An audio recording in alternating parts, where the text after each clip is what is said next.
For me, I believe that the records is a life tool and that it's a tool that couples well with any other spiritual modalities, any other spiritual tools in your toolbox, and tools that you don't even realize that you have access to because your soul has access to them in previous lifetimes or on different timelines as well. Welcome to Exploring the Mystical Side of Life with your host, Linda Lang. Hi, this is Linda Lang from ThoughtChange.com. We are exploring the mystical side of life once again this week. If you enjoy our conversations, remember to subscribe, share with a friend. Today, we have spiritual healer, teacher, and channel, Amy Robeson with us. Welcome, Amy. Hi, thanks for having me. You are a healer and a teacher, the Akashic Records, DNA activations, light language, all kinds of things. Can you share with us how you stepped onto your spiritual path?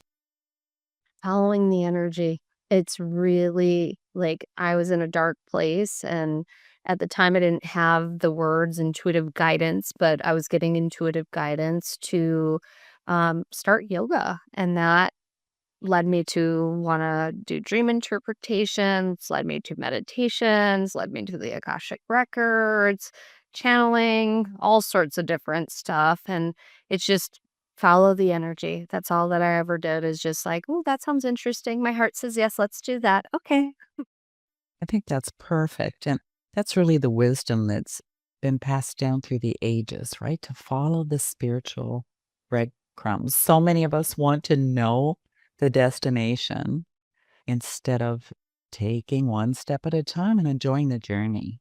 It's the journey, it really is, and the beautiful thing is I would have never guessed someone can tell you you're gonna do something, and yes, that could possibly come true, but it's usually 10 times better than what you even perceive it's going to be, which that's always the fun part, I find. I think too that sometimes if you know the whole destination, like where you're going and the possibilities, you could turn around and run the other way.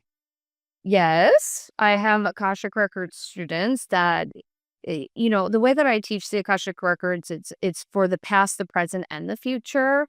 And when they get really nervous or scared, they go into avoidance. And it's because they're perceiving it in a particular way. And to me, this is where it's important to work on the past, the present, and the future. Because if you are in avoidance mode or you found that you're journeying inward and you're collapsing, you're scared to do that thing, you can get guidance on how to work through that. And when you work through it, because it's always a character building experience, when you work through it, you'll come out being 10 times stronger than you were before. But you have to be willing to do the work and you have to be willing to be honest with yourself that you are in avoidance or you're scared or you're nervous or whatever it is that's coming up for you. The honesty allows the breakthrough to happen as well. So, how do you know that you are in resistance, let's say, or something isn't for you? How do you know if it's guidance saying, no, don't do that, or your own Ooh, that's a fears? great question. So for me, what I am always looking at is, am I still thinking about it? Because if I'm still thinking about it, if I'm still leaning into it, there's a reason why I'm leaning into it. And there is something in it for me if I go through with it. Then, if there is resistance, let's say I'm dragging my feet and it's not in alignment, the most important thing is to get curious and ask. Like, that's how you're going to know. Like, is this in alignment or out of alignment? And sometimes people will put themselves in precarious situations because they feel that that is the path to take because it's the right path because of how they're going to be perceived if they're on that path versus following their heart and being on the true path that allows the authentic self to shine brightly. And sometimes that means taking a road that's less traveled or a road that's never been traveled before in your lineage or in your family. That's really how we've been programmed, right? Absolutely. Make our decisions from our head. So interesting. And so when someone is in that, let's call it a crossroad place where they can actually follow their heart, but they might not even know it's their heart, right? They might not know, or they're trying to logically work it out. What kind of guidance would you give them to help them be clearer on the path before them?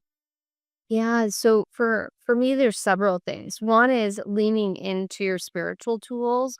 There's lots of spiritual tools out there. Lots of them that are free, like meditation, breathing exercises. Those two tools alone are going to help you get clear and centered. And meditation is going to allow you to hear answers to your prayers or desires, whatever word you want to give that, desires or prayers. And when you get quiet and you allow stillness in, doesn't matter if your mind's still going a million miles an hour, you can still use the breath, even if it's for a millisecond. You're going to start receiving guidance. And by slowing down, you actually speed up. The other thing that I love to teach and to talk about is the bodies, because sometimes you are in full alignment with what you're wanting to do, but there is one or more aspects of your being, you're very multidimensional. There's one or more aspects of your being that's scared and nervous because they're stuck in the past. Our bodies are stuck in the past and they'll sabotage it. And a good example of this is, like, have you ever been so excited to do something and then all of a sudden you talk yourself out of doing it? I know, like, I've done this. Like, I have someone in my life that does this constantly. We'll be making plans for months in advance, and then all of a sudden that comes forward. I got a headache. I don't feel good. And it's not that they don't feel good, and they might not feel good at the time, but they convince themselves they're not worthy of having that fun experience. Sometimes you can manifest like an illness or some type of crisis to get you out of fulfilling that commitment. Yeah. Because we're so multidimensional. And so one of the things with your bodies, and when I'm referring to the bodies, it's your mental, emotional, spiritual, physical, ego, and inner child. And so you could be processing something on an emotional level that you're really scared of, and then all of a sudden the physical body starts having tension, and then it sabotages the whole situation, or you feel unworthy of it, or whatever it is, and you are in full alignment. And so this is what I call reparenting yourself back to wholeness, and understanding how whole you are and how multidimensional you are is by having conversations with these different aspects of your being. You can then, one, become the adult in the situation. Take all your little children, which are your bodies, and they could be at all different ages and all different stages. And in a child, you can be 50 years old. It doesn't matter. All aspects of your being are stuck in the past. And the more that we commune with them, the more that we have conversations with these parts of our being, the more you get a better understanding of how multidimensional you are and how much these parts of you are impacting your reality and how you perceive life itself. And they can all be on different pages and the same pages at the same time. It sounds a little bit like multiple personalities, right? Kinda. We are so multifaceted. And so you can think about it from this perspective. Like, you can be scared and excited all at the same time. And because you're scared, there's a part of you that's scared to do something, and then there's a part of you that's super excited, and it's okay to have both feeling. It truly is, and that's a part of the human experience.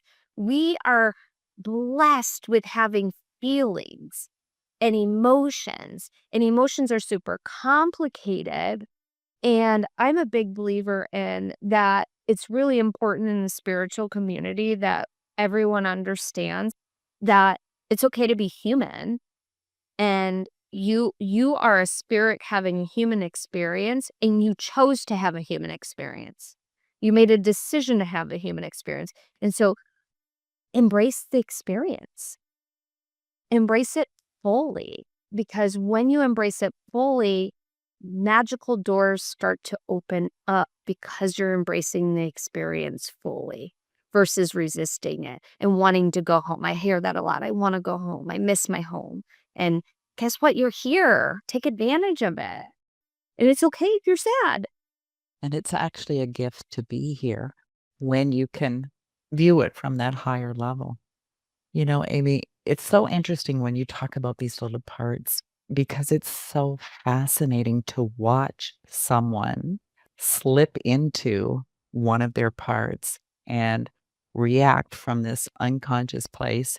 I think of one particular experience that I got to witness where a fellow went into being like an 8-year-old little boy and feeling really bad for his actions and his whole demeanor, his posture, how he spoke completely switched in the moment, right? It was just so interesting to watch. It's really fascinating. And I love working with the bodies because you can then enter it from a place of empowerment where your conscious self is going in and you're working with these parts and you're inviting them to talk to you. You're inviting them to be honest with you so that you can love them. You can love yourself back to wholeness. And we are all in desperate need of more love. Like, we can't get too much love. There's no such thing.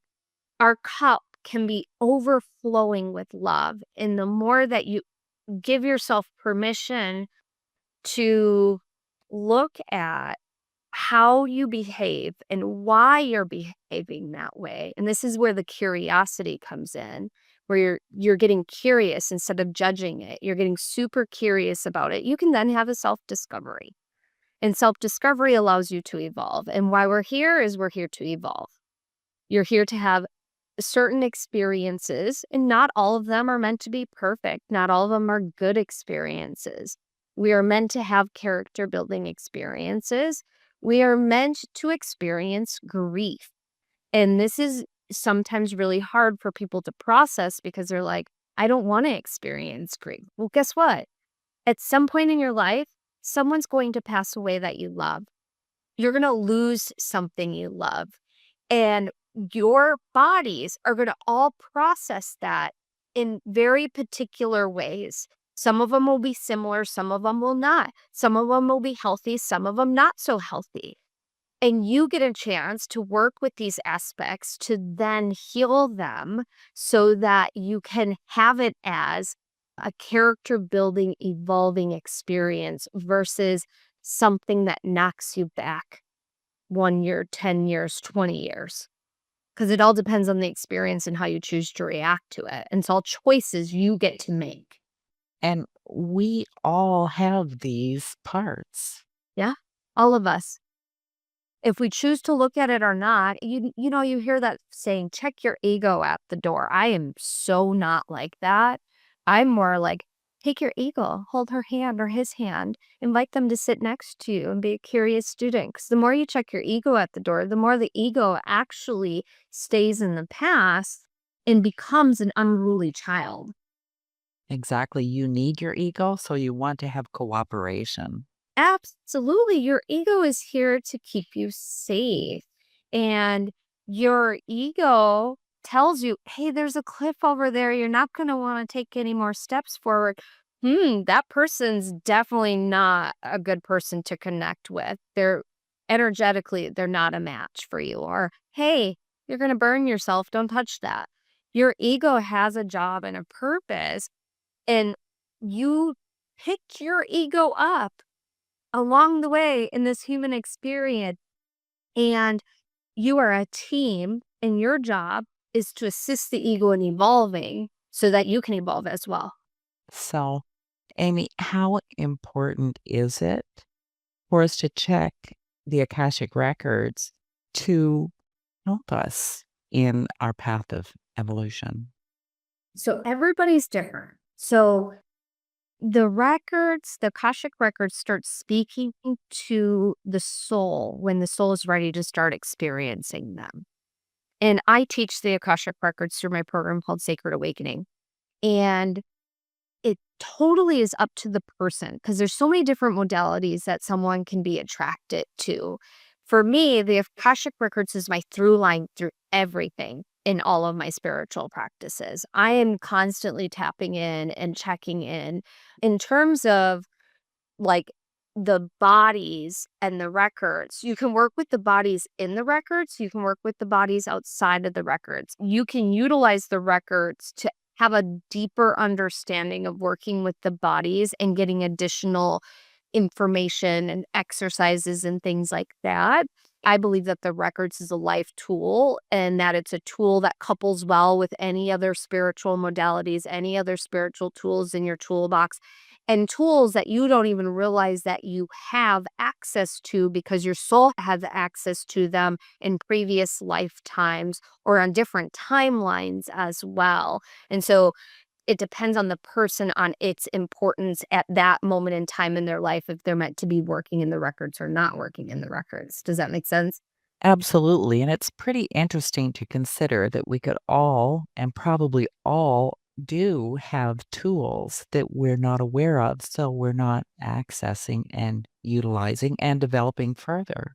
Yes. So for me, I work in the records and I started downloading information. Like I heard about DNA activations and then I started downloading information about DNA activations because I started hearing about it. And then when I learned how to activate the DNA, I was taught a certain process. And then the second I got my DNA activated, they showed me this entirely different process because here's the door, it opens. That's all I needed. I just need the door open. And because I have access to my records, they're like, this is how you do it. This is how you access the information. This is how you've always accessed it. And this is information you've had access to in previous lifetimes. And so it's really cool because it's like, that's so neat. And that's why the records for me is my through line because I'm like, everything I need to know is recorded in the Akash. And so I just need to open the records and ask So, how often do you actually go in and check your own records? daily. This is what I do for a living. So it's really simple and easy. So I'm doing it daily. And once you start, and like for my students, I tell them, like, hey, go in 5 minutes a day. Like, we have this misconception around spiritual practices where they think some people think that they need to be prim and proper. They need to be in this white robe and they need to spend hours and hours doing it. No, you can show up in the clothes you wore the day before, in your pajamas, whatever it is that you want to show up in, and they're going to love you. The guardians are going to love you no matter what because they want to support you. They want to support you in growing and they want to support you in whatever topic you want to look at for the day, which is awesome. And you don't have to spend hours. It can just be 5 minutes. And so it's not a big ritual to actually get into the records. No, not the way that I teach it. There's many different ways that people teach the records. My method is short and simple because I want people to go in quickly. I want you to be able to start getting answers quickly. We live in an instant gratification world. Social media has messed up our attention span. And so we need something quick and fast. And you can spend as much time in there. Sometimes you go in there and you think you're going to spend 5 minutes, you end up an hour in there. Well, other times you're like, only got 10 minutes. Okay, set a timer, turn it on. They don't care if you have to go. It's okay. So, is there any concern that you might end up somewhere other than the records? That maybe you're in some other dimensional library with information that's not applicable? There is such thing as false Akashic records. I'm a really big believer. It's really important to be properly trained because if you're not properly trained and the access point in which you're accessing the records also matters because if you're working with someone that's only been, let's say, playing in the records for less than a year and now they're teaching it, their depth and understanding of the records might not be very deep. The opening might be very shallow, and you want something that's deep and wide and has depth to it, and you wanna make sure you're accessing it from a place of pure love, and not every way that someone accesses the Akashic Records is proper for the student. I have students that will come to me and they're like, "I've taken other courses, it didn't work for me," and it's because they weren't in alignment with that method. Doesn't mean the method's wrong, it's just not in alignment for that person, and so you wanna find a teacher and the method in which someone is teaching the records that feels in alignment with you, because I might not be everybody's cup of tea either. It's you gotta find the person that feels right, and I've have over 1,000 Akashic Records students, and I've taught people on how to open up their Akashic Records. So our method in Sacred Awakening is very deep and very wide, and we're constantly, and I say we because the guardians and I, like, I'm constantly cleaning it and deepening it because I'm doing the work that's meant to be done in my own records so that I can teach it from a place of authenticity as well.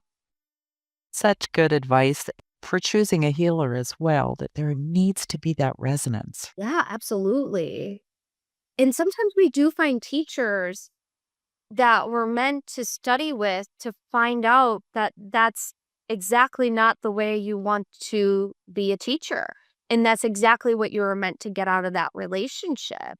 And so every experience that you have, you can learn from it.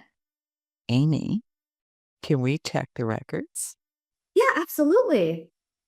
Absolutely. Do you want me to do a reading for you? I would love that. And then what I'll do is I'll channel a reading for your audience as well. So, because we're doing this in a group setting, anything that I share with Linda that resonates with you is also for you. Anything that doesn't resonate, leave it behind. And then I'll also channel a message for the group as a whole, too. So, um, Linda, go ahead and close your eyes and bring your awareness into your heart space. And then just take a nice deep breath in and a cleansing breath out.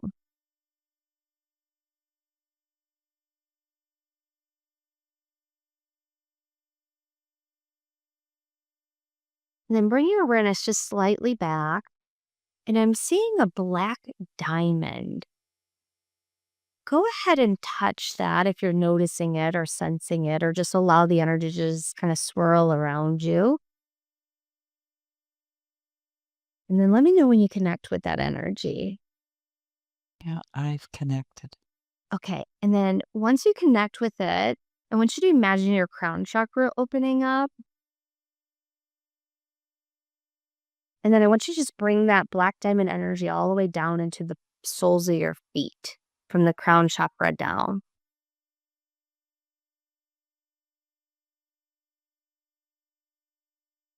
And then what happens when you do that? It feels like I'm in the center of a lotus. Beautiful. Beautiful. And then let me see if they want me to keep you here for a second. Yes, they want me to keep you here for a second. Being in that center of the lotus, there's they're telling me there's been several things that been on your mind lately that's been causing they're just showing me like a raft in the river, and the raft is starting to untangle from itself. So it's like, "Oh my god, like, I gotta keep this log still attached to the raft," and you're trying to, like, put the raft still together, still while trying to float down the river. So, they're saying you're juggling too much, and that it's really important to give yourself permission to bank the raft. To give yourself permission, say, "Okay, I'm gonna get off the river for just a moment." And I'm going to bank the raft. I'm going to repair the raft.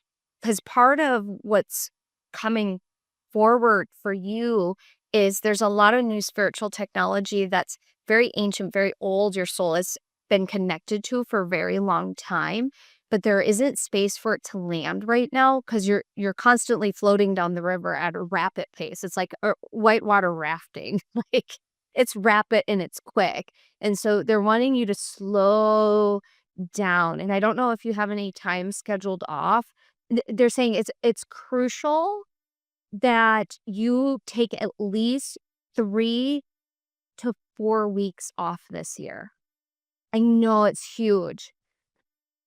And it doesn't have to be all at once, but they're saying that take the time over the next, and they're wanting you to do this quickly, because if you don't do it quickly, you're going to change your mind.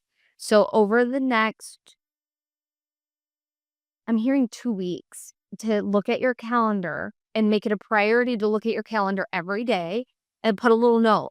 When am I taking vacation? And then scheduling the vacation. But it's crucial, because they're saying that the time off is when you're going to receive a lot of downloads and a lot of information. And what it's going to do is prep you for next year, where you take off even more time. Like, I see you taking 3 months out of the year off next year.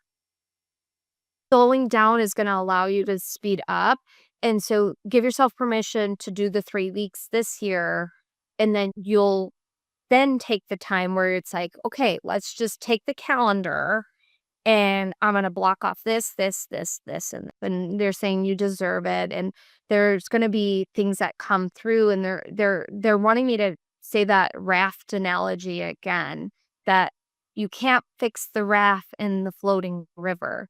The raft has to be pulled off the river to be fixed properly.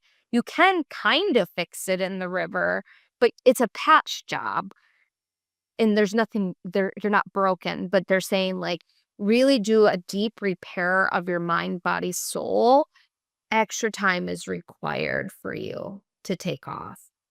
Well, it really feels like I'm in the midst of a realignment now. So it makes sense that in order to pivot, that you need to allow yourself the space to do that, right? Yeah, and then working with the black diamond energy, they're saying that pulling it into the heart, and then opening up the crown chakra, and then pulling it down to the soles of your feet really anchor you differently in your center, in your heart space, in that lotus flower. And that technology, that spiritual technology, is going to open you up even more to what's to come and what's wanting to come in. It's so interesting because I already channeled the diamond ray, which is not a black diamond. Like it's colorful, like the sparkles of a rainbow. So it's really interesting to add this other dimension into that. Well, because the diamond frequency is so powerful, and then you have all the different colors of diamonds, and the black diamond really wants to work with you. Like, I just see it as this really beautiful being that's like Everest. It's very strong, it's very powerful, it's very potent, and it's very anchoring, because it has a high vibration of the diamond, but it's like, oof, just super anchoring and super rooting. Nice. I'll look forward to getting more information about that for sure. Yeah. Anything else, or any questions you have? I have a million questions, but let's see. Is there anything else you can tell me about the black diamond? Is it energy for healing, for changing consciousness, for bringing more spirit into this dimension? Like, The diamond frequency, um, Linda, I have no clue if you work with dragons or not, or elementals or anything like that. But I see the black diamond energy very connected to the dragons, the elementals. And with the dragons, all the dragons have different powers, different connections, different abilities. And so if you think about dragons in terms of the rainbow as well, like a blue, a red dragon, a black dragon, they're all going to have these really different, cool abilities. Well, if you connect with this black diamond, you're going to see that there's a really powerful dragon that you haven't worked with yet, that's very connected to the energy and the elemental realm in general. And it's going to be a very powerful way for you to connect with some of the technology you've been connecting with for a very long time. And they're wanting me to keep saying technology. I don't know if you refer to some of your tools as technology, but they're wanting me to emphasize it is a technology. And I think that's for your listeners, that when we're connecting through meditation, through guided visualizations, through journaling, through channeling, we are connecting with different spiritual technologies. And it's really important that you understand it's a technology and that it can be of good or of harm. And we need to make sure that you're being very, not you, but just in general to your audience, I'm saying this, that you're really clear that the technology that you're using is for good and it is to assist you, because you don't want to entangle yourself with technology that is harming in any way to the nervous system or harming in general to the psyche as well. So back to you in terms of the black diamond, it's connected to the elementals, is connected to this big, I just see this big gigantic dragon. So how often have you worked with the dragons? Well, I have a dragon actually that cleans my healing room after I work with people that come in person. When I work online, I'm typically here in front of my computer. But that dragon, I've probably had that dragon, oh my gosh, I don't know, maybe like 8 years, maybe? Oh, I love it. So this particular one is gonna help you with even giving yourself permission of taking time off. Like, I see him being like, he's, when I say huge, think of like a two-story house, but a ranch, like wide and gigantically big. Like he's just massive. And he's gonna help you with that piece. And then more about the black diamond. Um, what else do you want to say about the black diamond? They're saying it's a technology for freement of the soul. And what they mean by like freeing of the soul, um, we get entangled with our thoughts. We get entangled and enmeshed with our past. And so if there's a certain way that you're always doing something, like, and you're aware that you're doing it, you can use the black diamond to help you kind of untangle yourself from those thoughts that keep you going, I gotta stay here, I gotta do this, there's too much stuff to do, whatever it is, those thoughts and those words that are playing in the subconscious and in the conscious, it will just cut through all the noise and all the baloney. Well, that would be a beautiful, beautiful gift. I'm excited for you. And one of the times off, go somewhere. And it's really important for you to be near the ocean. Go somewhere near a body of water. And I am gonna say it again. They said the ocean. So not just any body of water, it's specifically the ocean. So any ocean will do, they said. Perfect. That is perfect. It's a done deal. Awesome. And then as far as your audience, um, anything that I was sharing with Linda that resonated, take that, leave the rest behind. This is just a channeled message. We're in a great time of awakening. And it's really important to pay attention to the thoughts that you're thinking.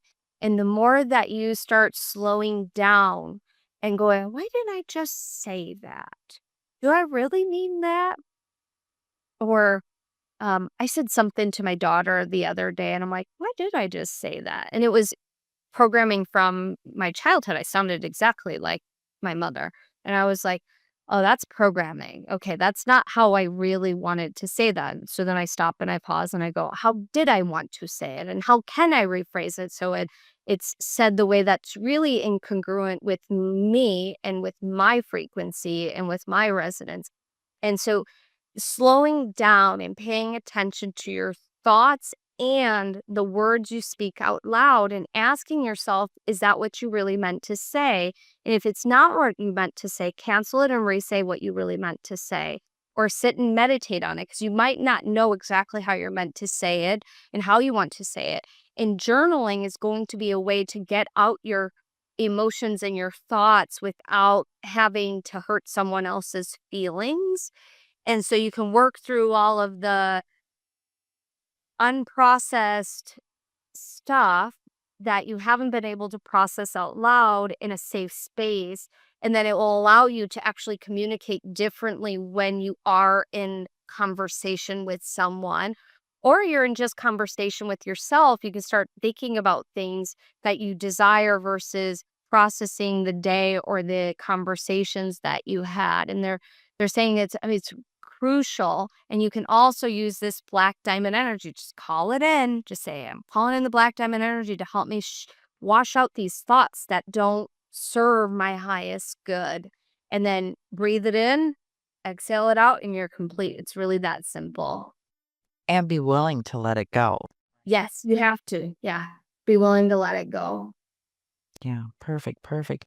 You must have been reading my mind because I was going to ask you for a suggestion when people do say something that they didn't mean it or it came out the wrong way, how they could shift the energy. So your cancel exercise looked after that perfectly. Yeah, so cancel it, just pull that black diamond energy in. I also teach a method where it's like you catch the thought, you feel the feeling that's attached to the thought, then you cancel the thought, and then you choose a different feeling, and then you feel that feeling. And so part of this is really important is to actually process what you are feeling, so then you can choose something different that's more empowering. Exactly. And if you don't process your feelings, they get stuck in there and become a pattern. Or they cause illness. Absolutely. They cause illness, they cause dis-ease within the body, and it shows up and manifests its way in different ways. Some people injure themselves, some people get very, very sick. Just depends on how you process. Been a very interesting conversation with you today, Amy. Thank you for sharing and thank you for checking the records for me. You're welcome, my dear. Thanks for having me on. Now, where can we send people who'd like to know more about the work you do? Yeah, so you can go to my website, theamyrobeson.com, which is TheAmyRobeson.com. I have 20 plus free healings. I usually have a free event going on once a month. We do like random group free Akashic record readings. Every season change, I do a healing that's free. So, or you can check out my podcast, which is Awakening with Amy Robeson. It's on all the streaming channels as well. Thank you so much for being my guest today, Amy. Thank you for having me. This was so much fun. And thank you for listening to this week's episode of Exploring the Mystical Side of Life. You will find all of our conversations on YouTube, Apple Podcasts, on Spotify. Come visit me at thoughtchange.com. See what energy medicine can do for you. Pick up your copy of Learning to Listen, and we will see you again next time. Bye for now.